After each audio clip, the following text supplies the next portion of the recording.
نحمده ونصلي على رسوله الكريم اما بعد فاعوذ بالله من الشيطان الرجيم بسم الله الرحمن الرحيم رب اشرح لي صدري ويسر لي امري واحلل عقدة من لساني يفقهوا قولي باب من هاجر او عمل خيرا لتزويج امرأة فله ما نوى.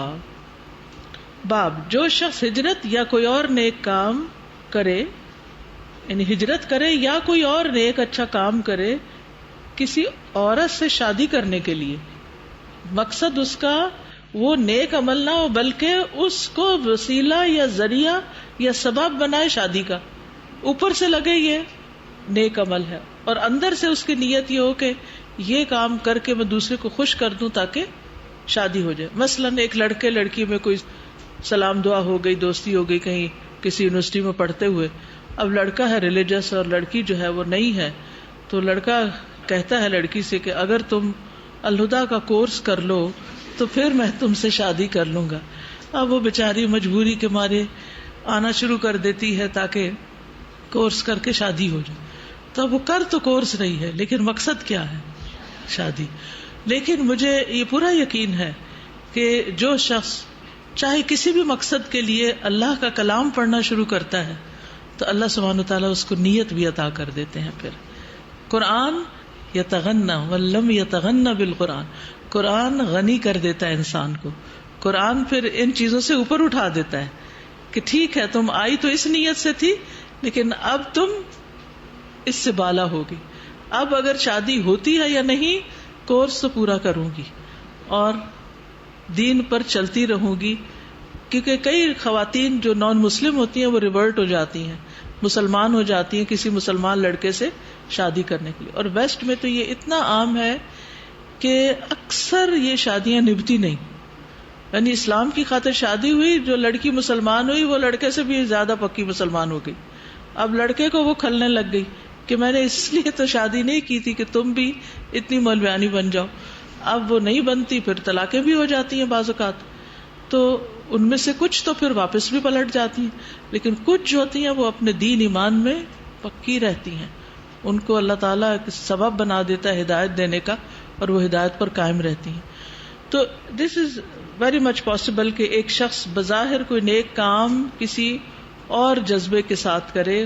اور شادی کا جو محرک ہوتا ہے نا، یہ بہت پاورفل موٹیویشن ہوتی ہے. یہ کسی عورت سے شادی کرنے کے لیے انسان کچھ کر لے، بڑی سے بڑی قربانی دے دے. حدثنا یحیی بن قزعہ حدثنا مالک عن یحیی بن سعید عن محمد بن ابراہیم بن الحارث عن علقمة بن وقاص عن عمر بن الخطاب رضی اللہ عنہ قال قال النبی صلی اللہ علیہ وسلم، نبی صلی اللہ علیہ وسلم نے فرمایا، العمل بالنیت، عمل کا دار و مدار نیت پر ہے.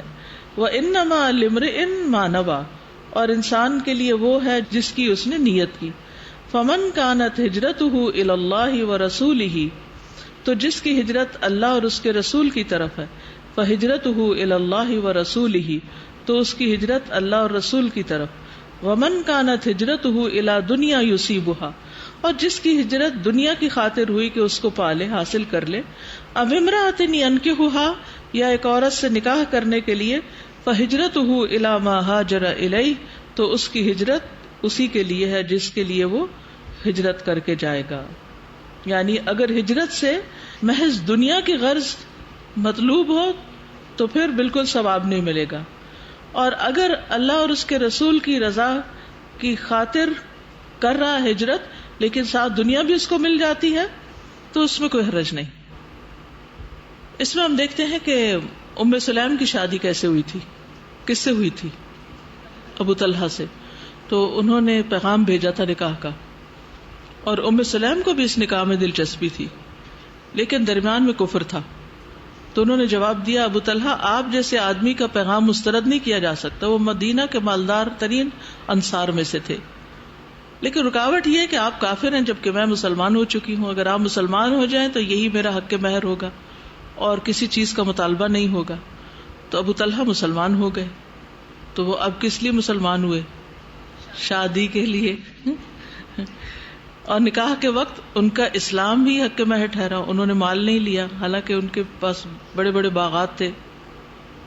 ثابت جو راوی حدیث ہے وہ کہتے ہیں کہ ہم نے اس سے بڑھ کر کسی خاتون کا حق مہر نہیں سنا کہ اس سے افضل حق مہر کسی کا ہو، جس نے ابو طلحہ کے اسلام لانے کو ہی اپنا حق مہر قرار دیا.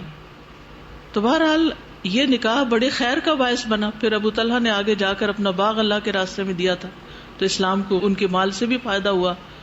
تو بعض اوقات ایک عمل جو ہے وہ بظاہر پوری طرح دین کے لیے نہیں ہوتا، اس میں دین اور دنیا دونوں شامل ہو جاتے ہیں، لیکن اس سے بھی بعض اوقات دین کو فائدہ پہنچتا ہے.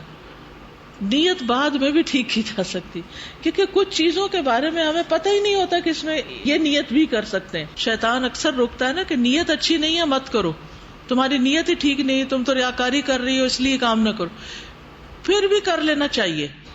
بعض اوقات یہ بھی تو ہوتا ہے اچھی نیت کر کے کام شروع کرتے ہیں اور آگے جا کے نیت خراب ہو جاتی، اور کبھی کبھی نیت بہت اچھی نہیں بھی ہوتی، کام شروع کر دیتے ہیں اور اس نیکی کی برکت سے اللہ تعالیٰ نیت بھی اچھی کر دیتا ہے.